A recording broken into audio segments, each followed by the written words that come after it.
à John Palassin, notre président, qui va vous dire un mot d'accueil. John, c'est à vous. Tac. Vous m'entendez correctement? Parfaitement. Parfait. Bon, bonjour à tous. Merci beaucoup, Laure. Écoutez, moi, je suis ravi de voir toutes les personnes connectées. Euh, je m'appelle John Palassin, je suis conseiller régional d'Occitanie et c'est un peu la tradition que ce soit un élu régional d'Occitanie qui préside cette association et je vous dirai pourquoi. En quelques mots, euh, si je ne me trompe pas, donc vous êtes pour la plupart de nouveaux élus issus des élections municipales récentes. Donc, bon, félicitations d'abord.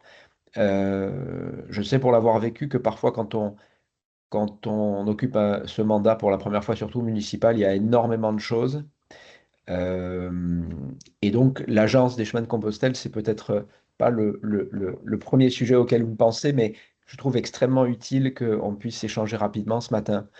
Euh, Pourquoi? Parce que il faut que vous sachiez si le chemin passe par votre commune, si vous êtes propriétaire d'un bien inscrit au patrimoine mondial de l'UNESCO à ce titre, ou si vous avez des acteurs socio-économiques qui sont impliqués, si vous identifiez que c'est un levier qui peut être un levier de développement pour votre commune, sachez qu'il y a une équipe à Toulouse qui c'est une équipe qui s'occupe des chemins à l'échelle nationale sur leur volet patrimonial, leur volet touristique, le volet de la signalétique. Et j'ai envie de dire tout simplement qui est capable, parce que c'est une plateforme où tout le monde se rencontre sur le sujet des chemins, les associations, les élus, l'État, tous les différents niveaux, depuis la commune jusqu'aux conseils régionaux et l'État, parfois des parlementaires. On est en contact avec tout le monde, donc c'est une boîte à outils qui est à votre service. L'histoire de l'association, et j'associe à mes quelques mots Pascal Mazet, qui est mon collègue aveyronnais en Occitanie, je crois qu'il est sur les chemins lui-même en ce moment. Euh, donc c'était pour vous dire que l'histoire de l'association, c'est d'abord une association qui a été créée par des associations, des personnes physiques et des élus pour faire vivre les chemins. Et puis, après le classement des chemins au patrimoine de l'UNESCO en Espagne en 93, puis en France en 98, eh bien, l'État a confié à cette association qui est partie du terrain le soin de valoriser les chemins de Compostelle en France, y compris pour l'UNESCO. C'est un gros travail de l'agence. Et donc, vous avez aujourd'hui cet actif, cette équipe, cette histoire, cette expérience, ces bonnes pratiques, puisqu'on partage les bonnes idées, on déploie des labels, on déploie on essaie de constituer des communautés d'élus et de communes qui partagent les mêmes préoccupations. Voilà, comment aménager un axe, comment valoriser, comment échanger avec un hébergeur, est-ce qu'il y a un modèle de bonne pratique, de partenariat, est-ce que vous avez des supports à nous fournir pour organiser l'information patrimoniale à l'échelle de la commune? On a tout ça.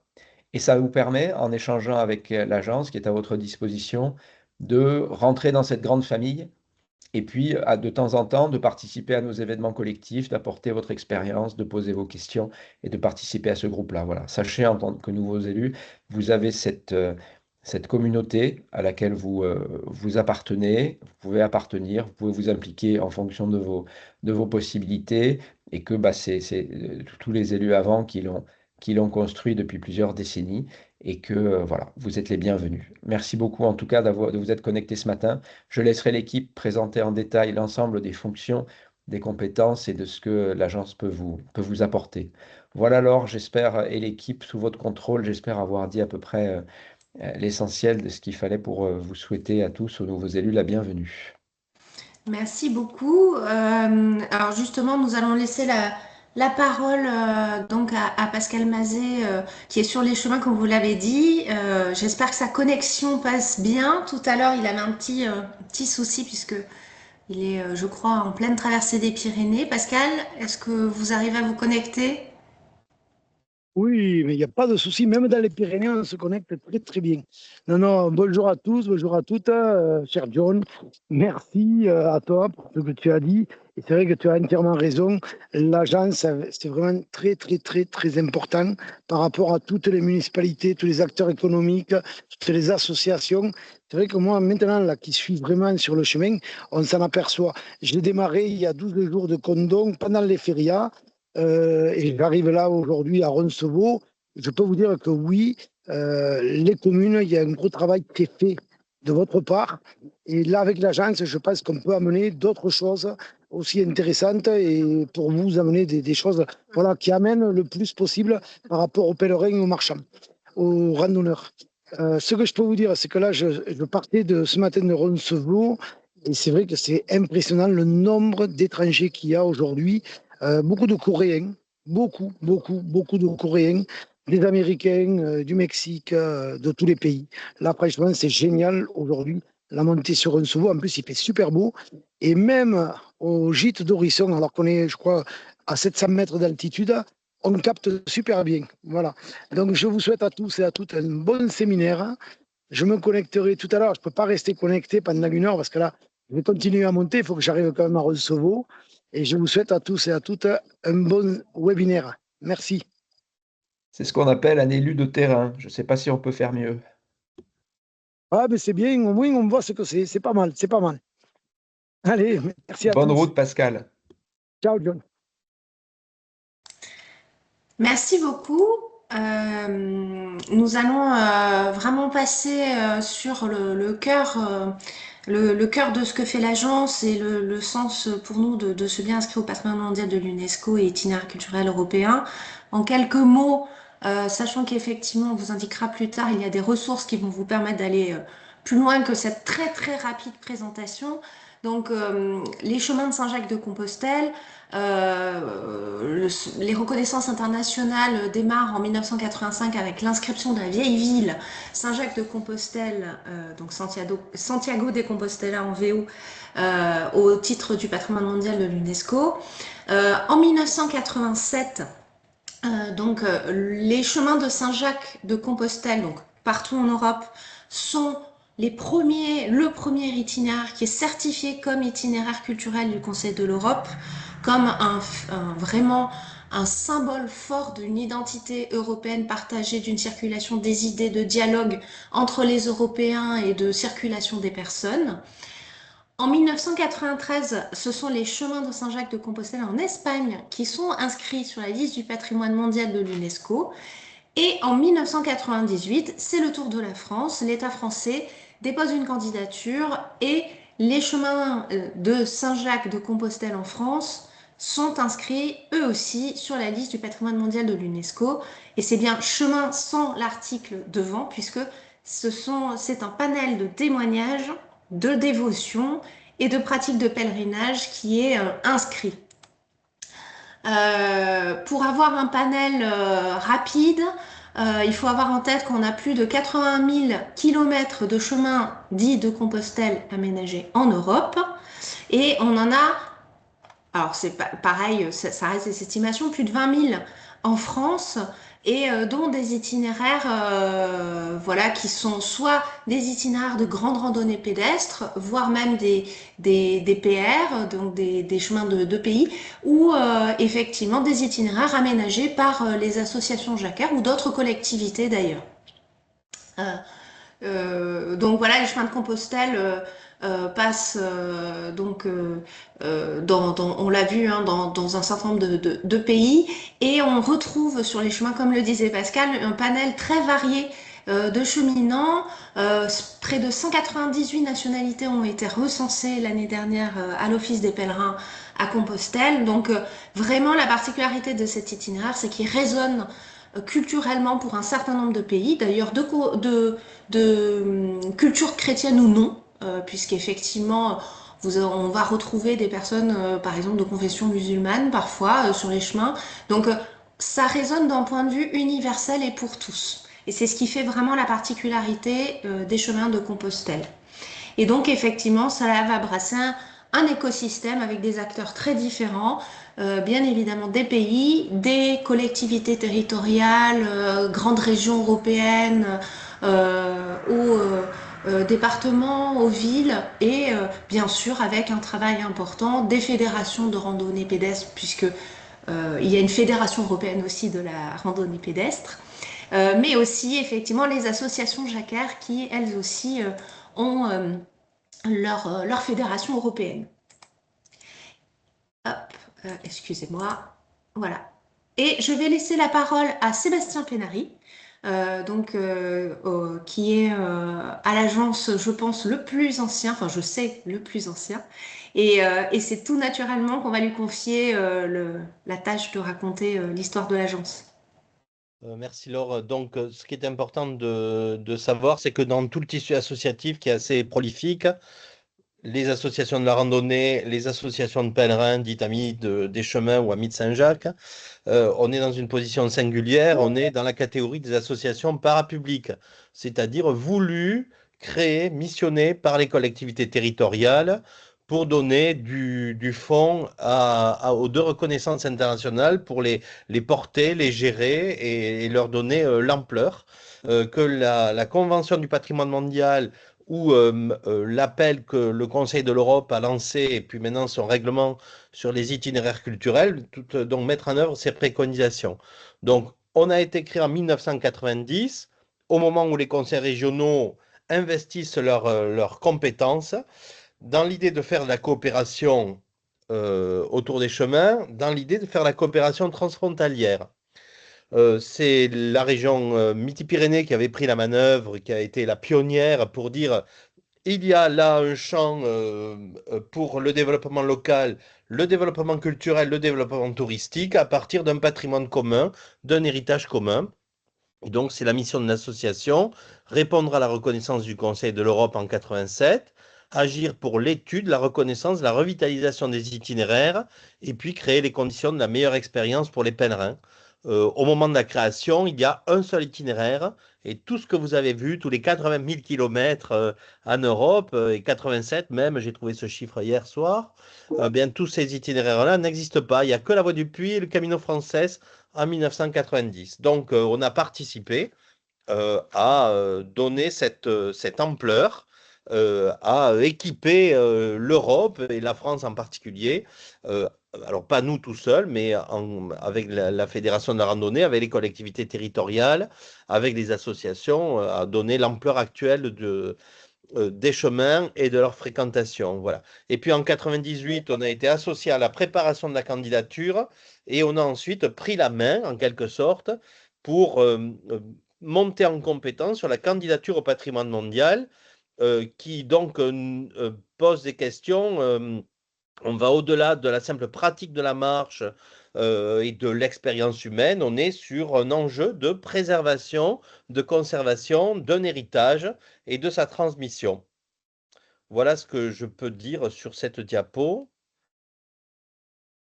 Alors effectivement, le travail, comme le disait Sébastien, le travail de l'agence, c'est un travail en synergie. On a plus de 200 adhérents aujourd'hui, dont des collectivités, des associations et des hébergeurs, mais majoritairement des collectivités.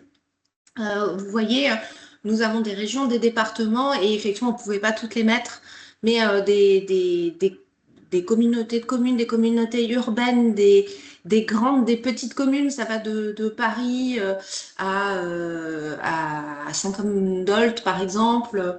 Donc voilà, c'est très varié. Et on travaille avec un certain nombre de partenaires qui, au fil des sujets, s'associent à l'agence.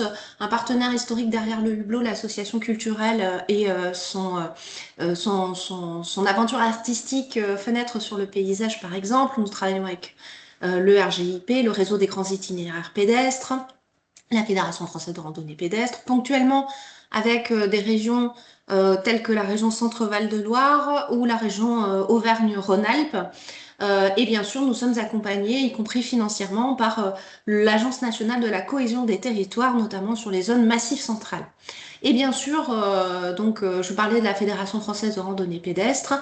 Nous travaillons étroitement et nous sommes conventionnés avec la Fédération des associations jacquard, Compostelle France, voilà, qui rassemble la majorité des associations de bénévoles pour le chemin de Saint-Jacques-de-Compostelle. Nous sommes membres également de la Fédération européenne du chemin de Compostelle, qui porte la certification auprès du Conseil de l'Europe. Donc les missions de l'agence, elles sont plurielles. Nous allons les balayer très rapidement et elles sont, vous allez voir, extrêmement variées. Informer le public, participer à la vie culturelle et artistique, promouvoir les chemins de Compostelle, public pro et médias, animer le réseau de biens, chemin de Saint-Jacques-de-Compostelle en France, accompagner l'aménagement, le développement et la qualification des chemins et enfin coopérer à l'échelle de l'Europe et du monde. Et là, je vais passer la parole à Aline Alzadbert. Oui, bonjour à tous. Donc, on a dans la mission d'information du public, on l'applique de différentes façons. Donc, effectivement, on a un accueil quotidien. Le public peut se rendre dans nos locaux et nous demander les informations dont il a besoin. On donne des informations itinéraire par itinéraire. On essaye d'étoffer les itinéraires que l'on a au fur et à mesure du temps. Et on leur donne des informations sur l'équipement à prendre, enfin des informations pratiques, etc. On édite également des documents papier. Donc, il y a le marché Penser Rêver, c'est un petit livret qui donne un peu à réfléchir sur les différents itinéraires. Il y a une présentation générale de chaque itinéraire, des témoignages. Voilà, donc ça brosse un peu le portrait des chemins de Compostelle et ça a vocation à donner envie de partir. Et on a aussi des dépliants de présentation de chaque itinéraire principal en France. Donc la voie du Puy, la voie de Vézelay, la voie de Tours, la voie du Piémont pyrénéen et la voie d'Arles. Voilà. Et puis, on délivre également la crédentiale, que ça soit sur place lorsque le public vient nous rendre visite ou que ce soit via notre site internet, en remplissant un formulaire avec les informations de départ, etc. Voilà pour le portrait rapide de notre information au public. Voilà, et donc effectivement, lorsque vous recevez une crédentiale, elle est souvent passée entre les mains d'Aline qui la tamponne avec amour. Sur l'information sur le site internet, je vais laisser la parole à Laetitia Marin qui va vous présenter les ressources. Bonjour à tous, est-ce que vous m'entendez bien? Parfaitement. Super, merci. Effectivement, nous avons un site internet qui est très bien référencé. Je le dis parce que normalement, quand on tape chemin de Compostelle, il apparaît dans les premiers. Et cette année, ce site internet, il a fait peau neuve, hein. On a travaillé à l'actualiser. L'ancien était un petit peu daté et surtout, on a travaillé à organiser l'information afin qu'elle soit plus claire. Donc, ce site internet, il est notamment mis en valeur par la carte interactive où sont présents les itinéraires et où le public peut trouver toutes les informations pratiques, hébergement, association jacquaire, les manifestations culturelles également. On a travaillé avec un prestataire qui s'appelle Media Crossing et qui nous a fait des petites vidéos qui permettent au public de naviguer sur le site internet. On a vraiment beaucoup travaillé à la pédagogie finalement pour que le public puisse trouver facilement l'information. Là, vous avez à l'écran par exemple la page de la voie du Puy. Donc sur chaque page d'itinéraire, il y a des informations pratiques, des photos. Et ensuite, il y a la possibilité, ça c'est tout récent, de demander la documentation pratique. C'est un téléchargement qui est gratuit. Et le pèlerin ou le marcheur peut du coup avoir cette documentation sur son téléphone pendant qu'il marche ou la lire avant le départ. Il va y trouver l'information qui pour lui est principale, c'est la liste des hébergements, puisque c'est la question que l'on nous pose le plus, hein. Les statistiques le montrent, c'est l'annuaire hébergeur qui est le plus consulté, c'est la voie du Puy-en-Velay. Et notre travail sur ce site internet, c'est de faire en sorte que tous les itinéraires soient valorisés et de la même manière finalement pour pouvoir répondre à toutes les demandes. J'ajoute simplement que la refonte du site internet s'est faite grâce à l'aide d'Atout France, puisque nous avons été lauréats du projet Destination Digitale et avons été accompagnés financièrement. Je te laisse poursuivre, Laetitia. Merci. On continue avec l'information du public qui passe aussi par les réseaux sociaux. Donc moi, je suis en charge d'animer les réseaux sociaux de l'agence, Facebook, Instagram, LinkedIn. On a une chaîne YouTube également. Et ces réseaux sociaux, ils nous sont très utiles pour faire passer tout un tas d'informations, que ce soit de l'information pratique ou des articles de presse. Ça peut également être les manifestations culturelles, hein. Là, on est dans une période où l'animation et danse sur les chemins. Ce week-end, je ne sais pas je crois qu'il y a des gens de l'Aveyron qui sont connectés. La transhumance ce week-end en Aveyron, la conférencière Adeline Rucois demain à Moissac, plus l'exposition de l'agence, puisque l'agence loue des expositions qui sera aussi présentée à Moissac. Tout ça, ce sont des informations que l'on relaie sur nos réseaux sociaux.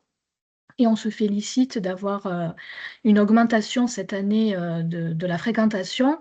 On y reviendra un petit peu plus tard. On a 13 000 abonnés sur Facebook et on a dépassé les 11 000 sur Instagram.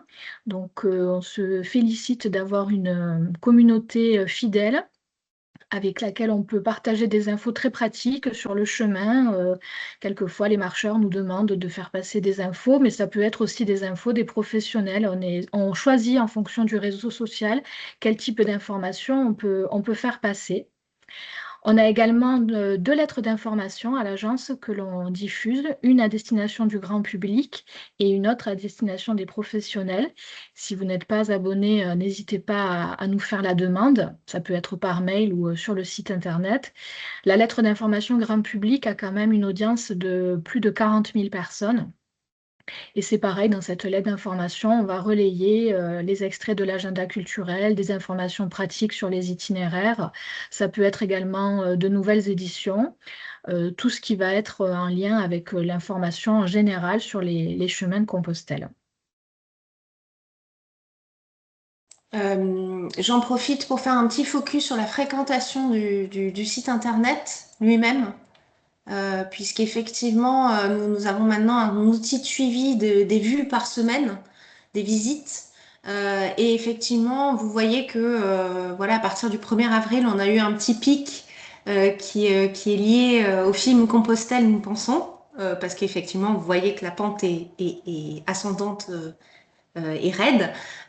Et donc, la première semaine de mai, il y a eu près de 25 000 visites du site internet. Donc, effectivement, on voit que ça devient une plateforme, une référence.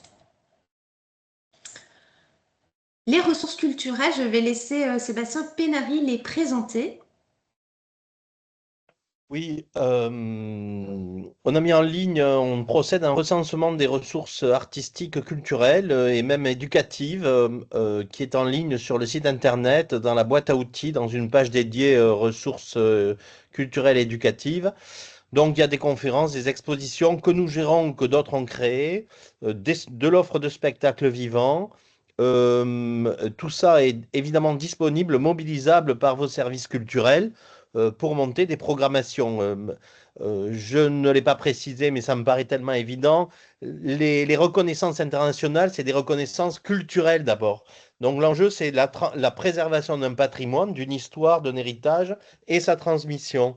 Et en l'occurrence, les ressources culturelles ou les ressources éducatives j'allais dire, devraient être au cœur de nos préoccupations, puisque c'est à travers ces conférenciers, ces activités éducatives comme enfants médiateurs, par exemple, ou les expositions, etc., qu'on transmet au plus grand public, aux habitants, aux marcheurs, aux touristes, cet héritage, ce qu'il signifie, ce qu'il raconte et en quoi il s'incarne dans des monuments. Voilà. Donc, ce sont des offres qui sont en ligne, mobilisables, avec un système de fiches. On a mis beaucoup de choses en téléchargement. Et puis, vous y trouverez aussi quelques ressources éducatives. Le Conseil régional Occitanie, par exemple, a pour le Gers créé une offre éducative. Nous avons eu une coopération avec des Espagnols pour créer un module de formation pour les enseignants qui est accessible par le biais de cette rubrique. Voilà. Et donc, tout ça permet de soutenir le programme de saison culturelle dont on vous a parlé ou dont on vous parlera et qui est un des volets de la valorisation du rayonnement des chemins de Compostelle. Alors, je redonne la parole à Laetitia Marin pour la présentation de la saison culturelle. Avec une transition parfaite de Sébastien, merci. Effectivement, vous avez à l'écran le visuel de la saison culturelle 2026, dont le thème est Compostelle sous les projecteurs. C'est la 9e saison culturelle que l'agence coordonne. Nous avons donc commencé en 2018 à l'occasion du 20e anniversaire de l'inscription des chemins sur la liste du patrimoine mondial, où on avait une grande programmation dans ce cadre, et nous avons décidé de continuer cette dynamique, anniversaire ou pas. Et donc tous les ans, l'agence propose de coordonner une saison culturelle sur les chemins de Compostelle, avec chaque année un visuel différent. Nous avons mis en place des thèmes. Donc cette année, c'était Compostelle sous les projecteurs, du fait du temps fort de la saison, qui est le film que vous avez peut-être vu, le film de Yann Samuel, Compostelle, qui est donc sorti le 1er avril. Là aussi, on fait le lien avec la fréquentation sur les réseaux sociaux et le site internet, puisque l'agence est partenaire de ce film.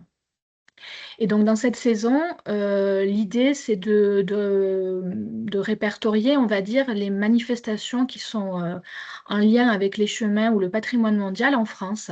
Donc, ça fait à peu près pour cette année environ 200 manifestations. Ça peut être des randonnées, des spectacles, des expositions.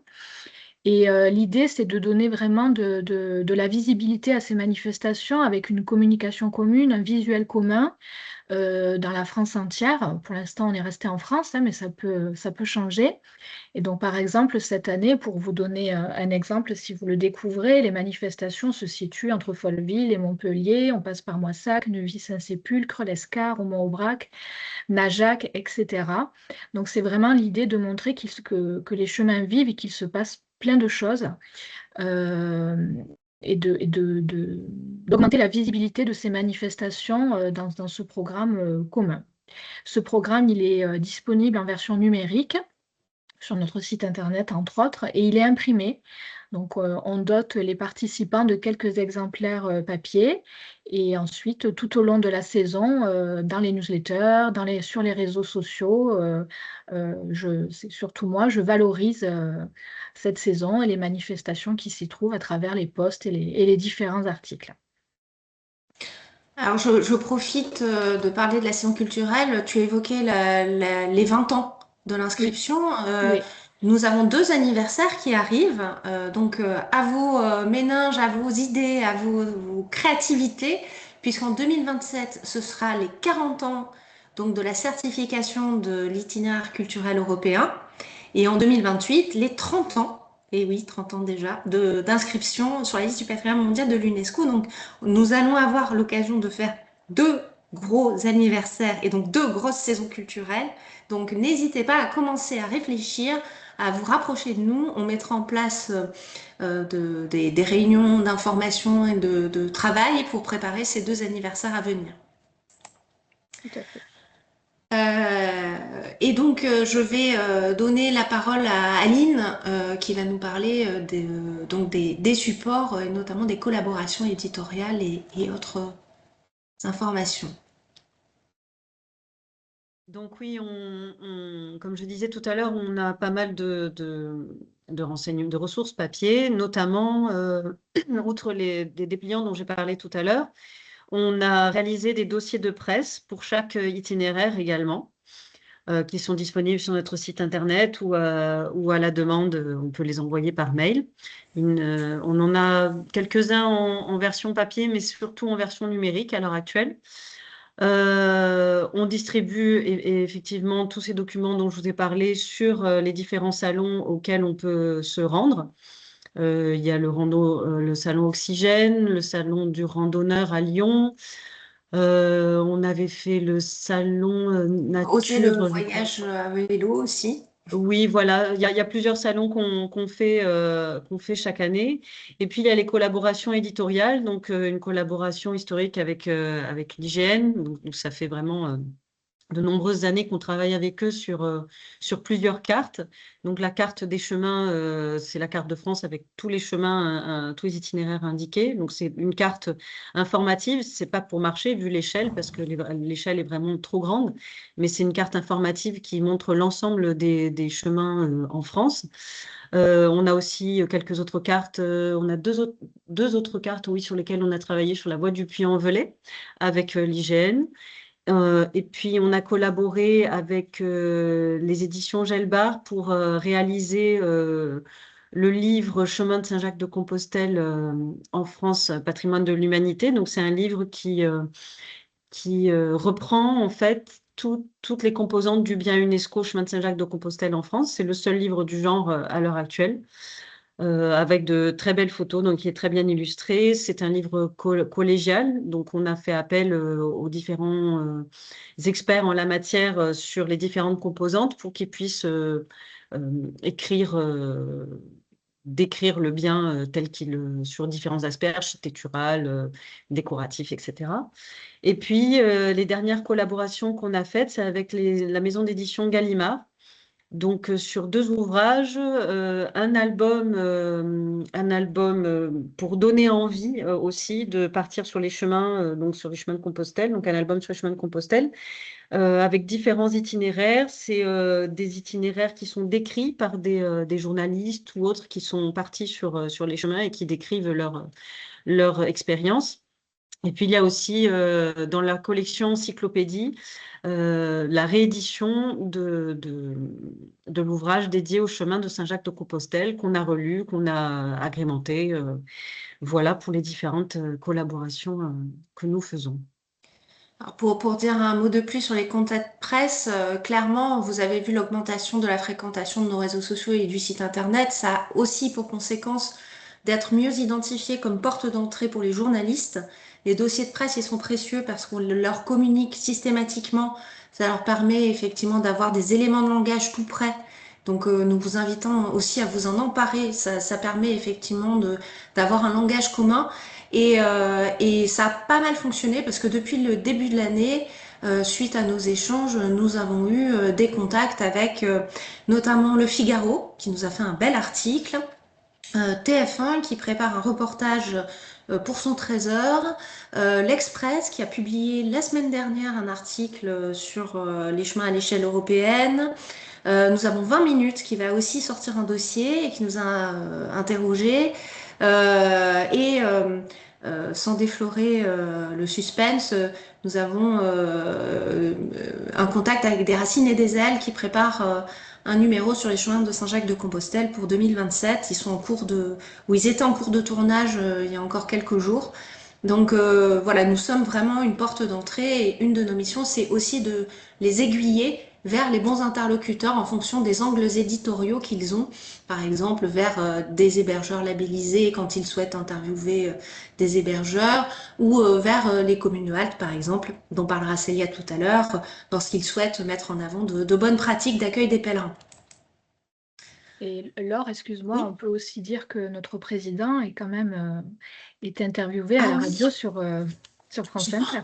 Comment ai-je pu oublier, effectivement, par Nagui? Oui. Voilà, à l'occasion de la sortie du film Compostelle. Merci beaucoup Laetitia pour ce rappel. Et du coup, je te laisse la parole pour la photothèque. De rien, merci. Une nouveauté de notre nouveau site internet, c'est cette photothèque en ligne qui n'existait pas sur l'ancienne version. Donc vous vous en doutez, hein, cette photothèque, elle est donc à la disposition de chacun. Il suffit de faire une demande et on vous envoie les photos que vous recherchez. Ces photos, elles sont réalisées pour la plupart par un photographe toulousain qui s'appelle Jean-Jacques Gelbar, et à l'occasion de campagnes photos, on peut augmenter les données, les photos. Donc, ce sont des photos, il y a plusieurs thèmes, hein, les chemins, le patrimoine, les paysages. Ça peut servir à illustrer des sites internet ou des publications. On parlait des journalistes, évidemment, qui nous demandent régulièrement des photos, ce qui est plutôt une belle opportunité, encore une fois, de mettre en valeur les chemins. Ouais, et elles sont accessibles donc gracieusement sous réserve de la signature d'une convention pour la Tout cession à des fait. droits. Tout à fait. Sébastien, les ressources d'apprentissage, vous souhaitez en dire un mot? Oui, très rapidement, sur le site e-patrimoine, qui est un site du ministère de la Culture, vous avez de très nombreux modules de formation courts de demi-heure à 1 heure, hein. Beaucoup d'informations sur les itinéraires culturels européens ou sur le patrimoine mondial, et tout ça par inscription gratuite. Il faut en faire la demande. Donc le site i-patrimoine.org, et nous y avons fait un module de 50 minutes. Et puis Atout France a également créé un module de formation de sensibilisation aux itinéraires culturels européens. C'est le lien que vous avez là, toutfrance-e-travelacademy.com. Et puis, il y a également un module pour les professionnels du tourisme, toujours sur ces mêmes itinéraires culturels européens. Voilà, donc l'idée. Et puis, nous avons aussi les petits déjeuners mensuels auxquels vous pouvez participer en visio les lundis matins, et qui sont tous en replay sur la chaîne YouTube de l'agence. Et eux consistent au partage de bonnes pratiques, aux prises de parole d'une foule d'acteurs, agents techniques ou élus de différents organismes pour le partage des bonnes pratiques. Voilà. Et puis, je vous disais tout à l'heure, on a aussi un petit module pour les enseignants qui est quelque part sur le site internet, dans la rubrique des ressources culturelles, dans la boîte à outils. Voilà. Voilà, prochain petit déjeuner, 15 juin, thème, voilà, le thème est en cours de construction, on vous informera sur nos supports habituels, bien sûr. Et donc, je vous laisse la parole justement sur ce pan de notre Oui. activité qui est extrêmement important, sur le bien culturel en série. Alors, les reconnaissances culturelles internationales, Conseil de l'Europe, UNESCO, elles ont un objectif: construire la paix dans le monde ou en Europe, faire prendre conscience d'une appartenance commune. Et donc, à partir de ces reconnaissances culturelles, se pose la question de préserver ce qui fait la qualité d'un patrimoine, ce qu'on appelle la valeur. Et donc, dans le cadre de l'UNESCO, c'est la valeur universelle exceptionnelle, c'est un concept clé. Et pour les chemins de Saint-Jacques, ben, vous l'avez, cette valeur universelle exceptionnelle, ce récit que porte notre bien, ben, vous l'avez à travers ces deux dessins, vous l'avez modélisé à travers ces deux dessins. L'inscription est acquise en 1998. Elle s'appelle chemin, mais ce ne sont pas des chemins, puisque les chemins eux-mêmes sont relativement peu archéologiquement attestés. Donc, le récit du pèlerinage et des pèlerinages médiévaux, il est porté par une sélection représentative de 78 éléments qui sont dans 10 régions françaises. Donc, on est sur un bien en série, un bien épars. Et ces 78 éléments, ce sont 71 édifices ou ensemble d'édifices et 7 portions d'un des itinéraires, l'itinéraire du Puy-en-Velay. Et tout ça, ça forme un bien unique. C'est l'équation que vous avez, 71 plus 7 égale 1. Donc ça suppose un principe de solidarité. Le collectif porte la valeur universelle exceptionnelle. Le collectif doit travailler ensemble pour maintenir cette valeur, gérer et progresser ensemble. C'est le principe de solidarité. Il y a des critères, on en a rempli 3, les critères 2, 4 et 6. Et vous avez donc les échanges d'influence avec le culte des saints, et puis les besoins physiques et spirituels des pèlerins, dévotion, soins, franchissement. Le critère 4, des types de construction ou d'ensemble architectural. Notre bien présente un florilège de l'art et l'architecture médiévale, religieuse ou civile, sur à peu près 7 ou 8 siècles dans l'Europe de l'Ouest. Et puis également le critère 6, associé à des événements, traditions, idées, croyances. On est associé à toute l'expansion du christianisme, à la façon dont le christianisme médiéval proposait un culte et des rites à ses fidèles. Et on est associé à des traditions, à du légendaire également. On va retrouver le légendaire carolingien, le légendaire lié à Charlemagne sur ses chemins, et donc le père de l'Europe. Donc déjà une matrice de l'Europe à travers ces pratiques de pèlerinage. Et puis on est associé à quelque chose de contemporain, d'immédiat. C'est toute l'itinérance contemporaine jacquère, hein, la marche, tous ces gens qui marchent et qui ont réinvesti, réinventé cette tradition médiévale. Donc on est associé, on est sur un patrimoine vivant et pas mort. Voilà ce que signifie le bien en très vite. Donc l'enjeu de gestion, de conservation, de préservation, il est exprimé dans le plan de gestion qui a été délibéré et qui va donc pouvoir commencer maintenant à être mis en œuvre sur les 6-7 ans qui viennent. Donc c'est un référentiel commun pour le bien. C'est 29 actions qui ont été définies en concertation avec vous-même ou vos prédécesseurs dans les collectivités. Et ce plan de gestion, ben, c'est notre cahier des charges commun. Le plan de gestion, c'est aussi un atlas des protections des édifices et des zones tampons, donc des périmètres plus larges. Il s'agit de préserver les bâtiments et leurs abords. Et donc cet atlas a été validé l'an dernier par le Comité du patrimoine mondial de l'UNESCO. Et puis le plan de gestion, on est sur un bien en série, je vous l'ai dit. C'est donc le projet collectif des 29, c'est le projet collectif à travers les 29 mesures. Et c'est aussi vos 78 cahiers de gestion locaux. On vous a fait travailler sur des projets locaux qui concernent la conservation, la restauration, les aménagements, la gestion des abords des édifices, la communication, la médiation culturelle et éducative, et le développement culturel, développement touristique aussi du territoire à partir de Chemin de Saint-Jacques. Et puis c'est aussi formation, coopération et réseau. Et donc on a essayé d'accompagner vos collectivités, vos acteurs, l'écosystème d'acteurs locaux autour de chaque composante. Et c'est vos cahiers de gestion locaux dont pour nous l'enjeu maintenant est d'assurer le suivi et que vous puissiez progresser ensemble sur cette base.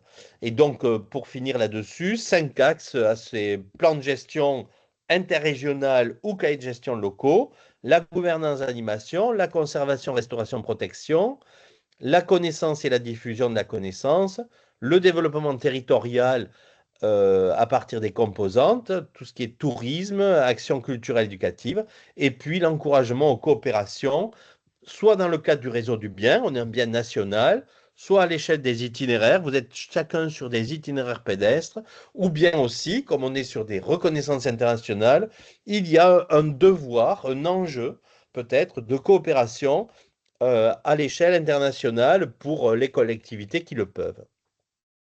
Voilà pour le plan de Merci. gestion. Et donc, pour finir sur le patrimoine mondial, ben, c'est un enjeu d'acculturation. Donc, vous avez toute une série de mots à l'écran. On va passer vous aurez à connaître peut-être de concepts parfois un peu différents de votre quotidien. C'est aussi une gouvernance, hein, donc vous êtes membre du comité de biens, vous les collectivités locales, vous êtes membre du comité de biens. Il y a des commissions locales qui sont placées sous la double animation des préfets, sous-préfets et de vos collectivités propriétaires, en général des mairies ou des départements. Et puis, nous sommes l'agence en appui, en animation du réseau du bien. Et puis, il y a un conseil scientifique. Voilà.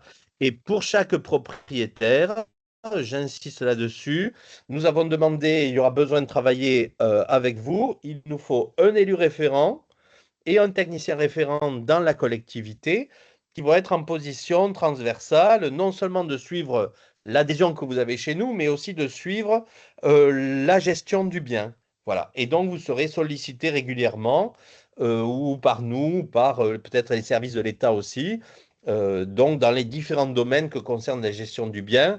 Je ne les répète pas, patrimoine, urbanisme, tourisme, action éducative, animation culturelle, voilà.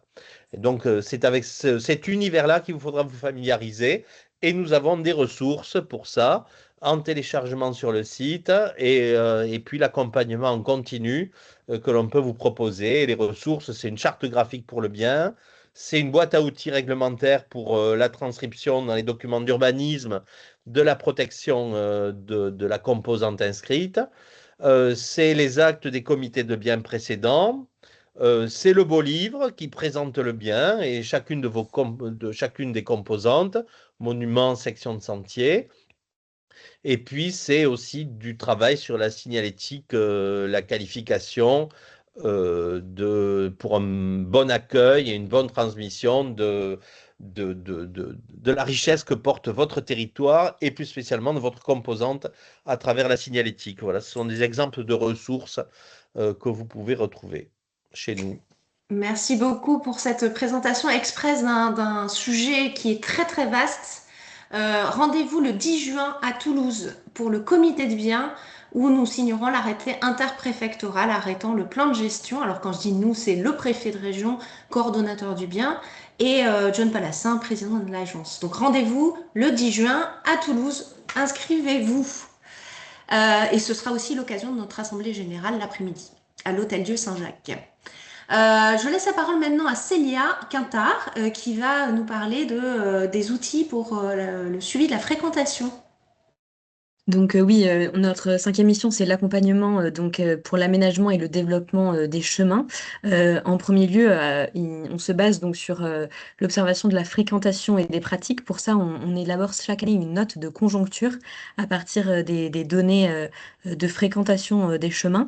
On a également réalisé en 2021 une enquête qualitative donc sur les comportements sur les chemins, la façon de faire des chemins, si c'est plutôt seul, en groupe, en duo, et quelle est la durée de cheminement, etc.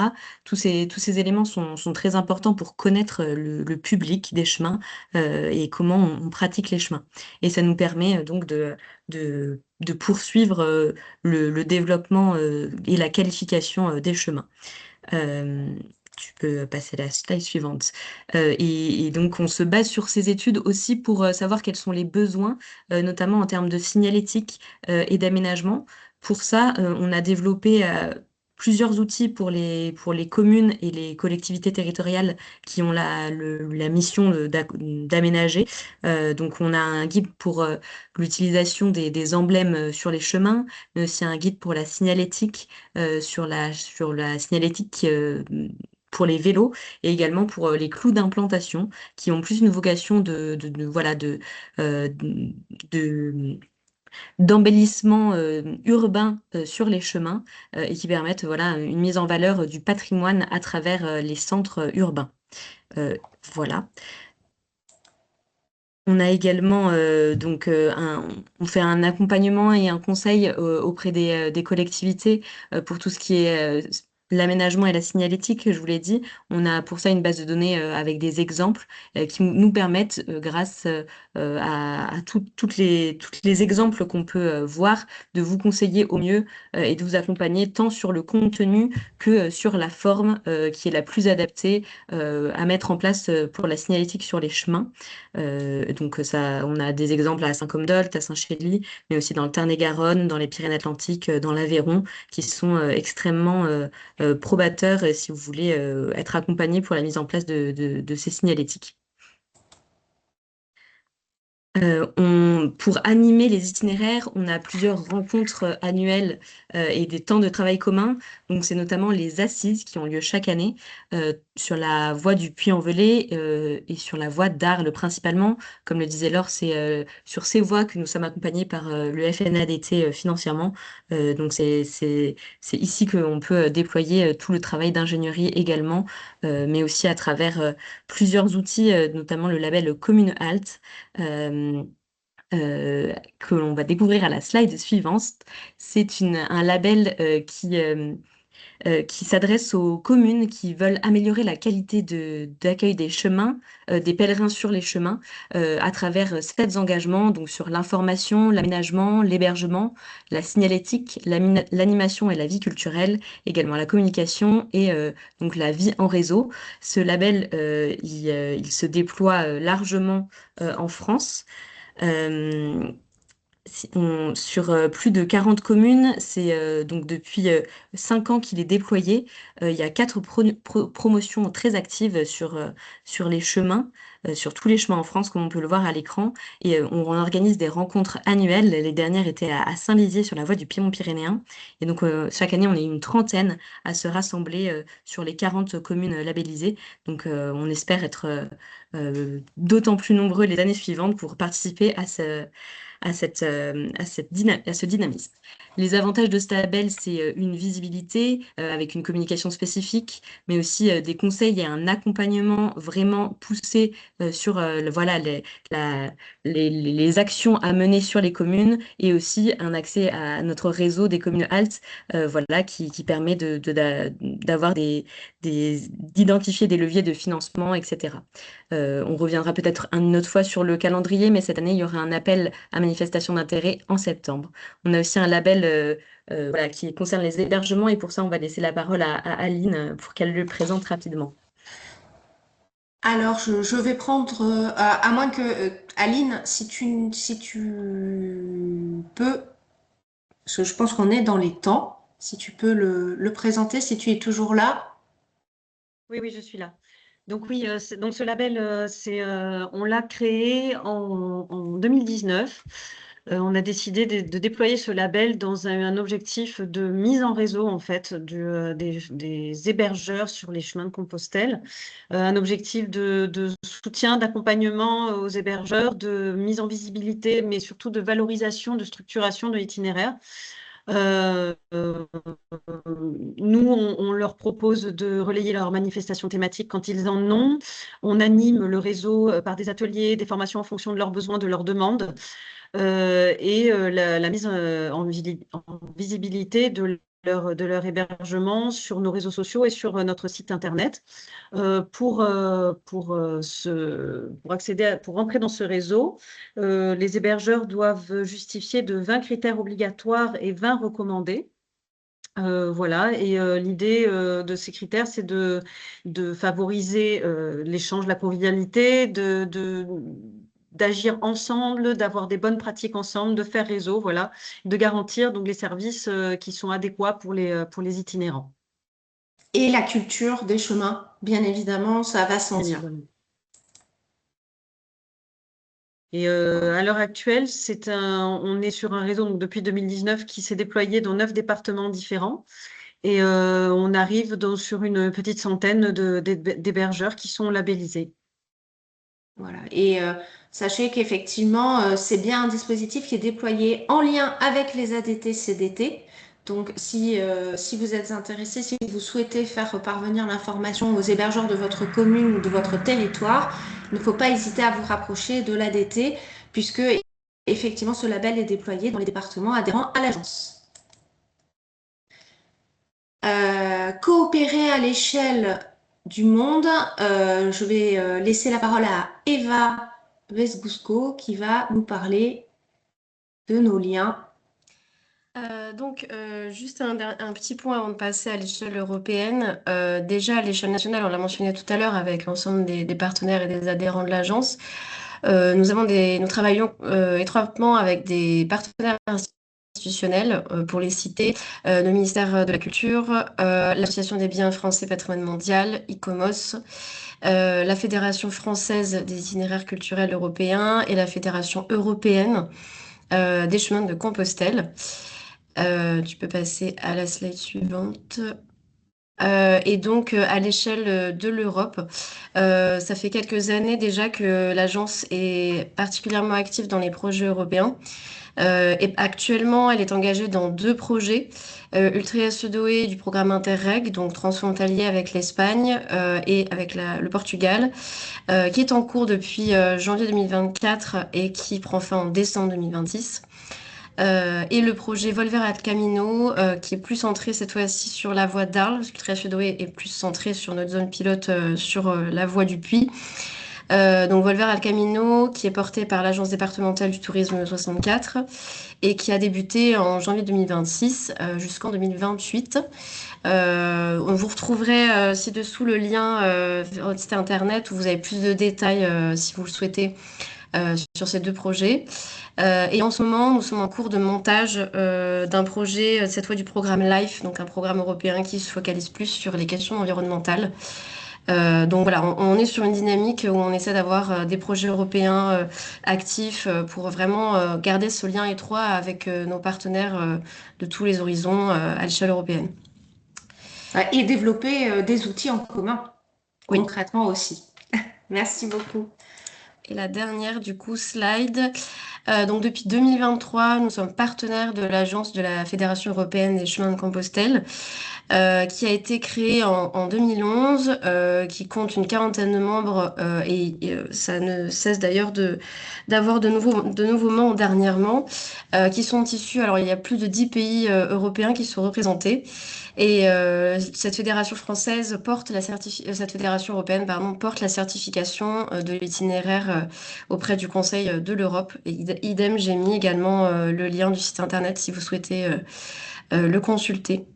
Voilà, Merci on beaucoup. était dans les temps. Parfaitement, impeccable, il est 10 heures. Est-ce que vous avez des questions? On a vraiment brassé très très vite beaucoup de thèmes, mais 1 heure c'est à la fois long et à la fois très court pour aborder tout ce que nous faisons. Je ne vois pas de questions dans l'onglet conversation. Je ne vois pas de main levée. Alors, du coup, si vous avez des questions sur le label Commune Halte parce que vous souhaiteriez que votre commune intègre le réseau, n'hésitez pas à contacter Célia Quintard. Donc, toutes les coordonnées sont sur le site internet, mais vous avez également une adresse générique qui est accueil-chemin-compostel.com. Donc, n'hésitez pas à nous écrire. Vous avez aussi un formulaire de contact sur le site si vous ne savez pas qui contacter. Si vous souhaitez voir s'il est possible de développer le label accueil sur votre territoire, n'hésitez pas également. Vous pouvez nous écrire. Ah, je vois une question de Madame Diane. Excusez-moi, j'ai pas tout le nom qui s'affiche. Madame Gastelu à Najac. Merci beaucoup. Je Il vous peut en poser prie. sa question. Vous pouvez Oui, ouvrir merci. le micro. C'est une question très pratique qui s'est posée, qui a été posée par les commerçants de notre commune à l'occasion d'une réunion qu'on a réalisée la semaine dernière. L'office de tourisme qui détient le tampon pour valider les crédentials n'est ouvert que quelques jours par semaine. Est-ce que le tampon d'un commerçant peut faire office?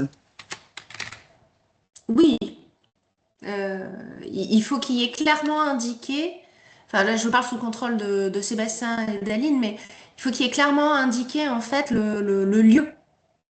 Oui, d'accord. Donc si le tampon comporte le fait que la personne, que le commerce est à Najac, ça fonctionne. Normalement oui, puisque ce qui vérifie, enfin à l'office des pèlerins, ce qui vérifie c'est effectivement que vous ayez bien effectué le trajet à pied. D'accord, je vous remercie. Donc j'ai une question sur nous souhaitons valoriser le chemin sur notre territoire qui est un axe secondaire. Qui devons-nous contacter pour nous aider dans cette démarche? Alors ça va dépendre en fait d'où vous vous situez, des services qui sont déjà présents. Ce que je vous conseille, c'est de nous faire un petit message sur accueil.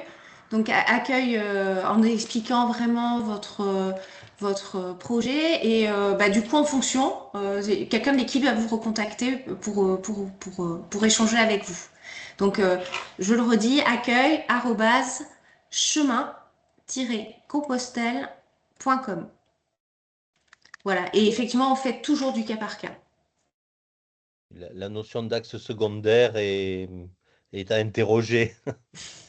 Voilà, tout à fait. Et c'est pour ça, ça nécessite forcément qu'on échange en fonction de votre situation. Donc écrivez-nous et nous serons à votre. Merci Laetitia pour l'adresse générique de l'agence. Est-ce qu'il y a d'autres? Oui, Il pardon. me semble que Monsieur Pezzatoni, si je ne me trompe pas, a une question. Si vous voulez activer votre micro, monsieur. Ah, super. Je n'avais pas vu la main levée. Merci. Là, je crois. Il est activé, je crois. C'est Oui. bon. Oui, j'ai deux questions. J'en ai une très pratique également. Tout à l'heure, Pascal Mazet, dans son introduction, a évoqué qu'il est parti de Condom dans le Gers pour son périple sur le chemin. Et il a évoqué le festival des Bandas. Et moi, je suis bénévole sur ce festival. Et en fait, on a remarqué qu'il y a beaucoup de pèlerins qui arrivent à ce moment-là et qui sont très désorientés parce qu'ils ne peuvent pas accéder au centre-ville, ils ne peuvent pas accéder à la cathédrale. Et il y a un manque d'informations en fait en amont sur ce festival et sur ce fait que ce n'est pas le meilleur moment pour traverser Condom au moment du festival, donc qui est le deuxième week-end de mai. Qu'est-ce qu'on peut faire pratiquement pour que les gens soient informés de cette manifestation qui gâche un peu leur passage à Condom, il faut le dire. On a travaillé avec la mairie de Condom qui est commune halte. Ils nous ont Oui. déjà fait remonter cette problématique et on essaye de travailler dessus. La seule chose qu'on peut mettre en place, c'est de la communication et de l'information auprès des pèlerins. Nous, on essaye de le faire via nos newsletters et nos réseaux sociaux. Je me dis malheureusement, c'est déjà bien, on a 40 000 personnes qui nous suivent, mais sur toute la fréquentation des chemins, il y aura forcément des pèlerins qu'on n'arrivera pas à toucher directement. Et ça, en fait, c'est plutôt aux hébergeurs qui sont en amont de Condom, ainsi que les offices de tourisme avec qui on collabore à faire passer l'information, en effet. Mais c'est une très bonne question. Merci. Oui.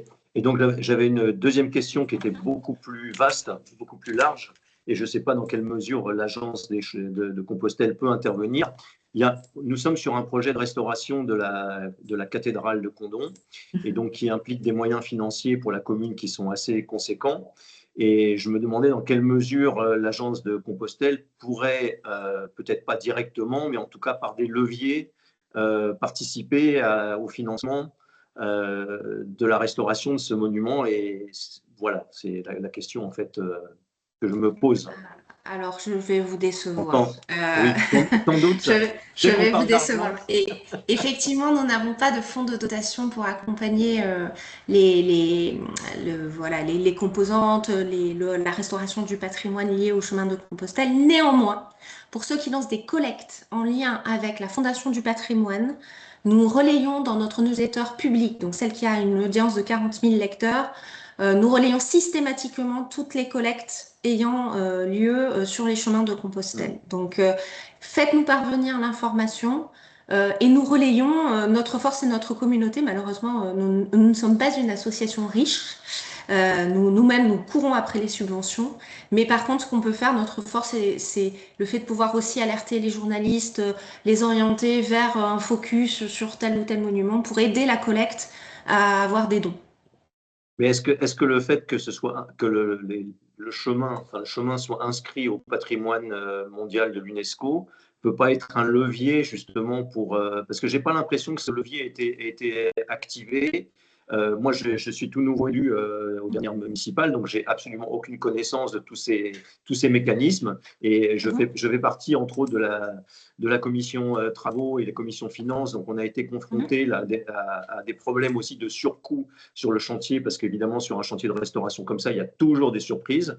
Et on s'aperçoit que on n'est pas sûr, en plus, que les institutionnels qui financent déjà, qui participent par les subventions, participent justement à ces surcoûts, c'est-à-dire qu'ils ont financé le budget initial, mais les surcoûts vont peut-être pas être financés. Donc je me demandais si le fait que ce soit classé au patrimoine mondial dans son ensemble puisse pas être un levier pour demander, je ne sais pas, à l'Europe, je ne sais pas à qui d'ailleurs, mais c'est vrai que les finances sont un gros problème partout. Mais absolument partout, et ça mériterait vraiment un échange très spécifique sur le cas de Condom, mais effectivement, on n'a pas de solution toute faite, et malheureusement, effectivement, il n'y a pas de levier ou de fonds dédiés spécifiques au chemin de Saint-Jacques de Compostelle, mais on continue à y réfléchir. Mais voilà, j'ai bien noté vos interrogations et vos difficultés. Et dans le cadre des communes actes, n'hésitez pas. Voilà, c'est des choses sur lesquelles justement le label est là pour vous accompagner dans la réflexion. Je vois qu'un certain nombre d'entre vous se déconnectent. Nous allons également devoir mettre fin à cet échange. Mais en tout cas, je vous remercie. On a bien noté toutes vos interventions et toutes vos questions. Nous vous donnons rendez-vous le 10 juin pour le comité de biens, ainsi que pour l'Assemblée générale des chemins de Compostelle, de l'Agence française des chemins de Compostelle, pardon. Donc n'hésitez pas, si ce n'est pas déjà fait, à vous inscrire. Vous avez toutes les informations sur notre site internet pour vous inscrire. Venez, et justement, ce sera l'occasion, puisque vous aurez des élus qui seront présents aussi, y compris le préfet. Donc si vous souhaitez interpeller sur ces sujets-là, c'est l'occasion aussi. Voilà, en tout cas, nous vous remercions beaucoup pour votre attention, d'avoir été aussi nombreux à nous suivre. Et donc, nous vous communiquerons donc, le replay de cette séquence collective. Et nous restons à votre disposition vraiment pour toute autre question. À bientôt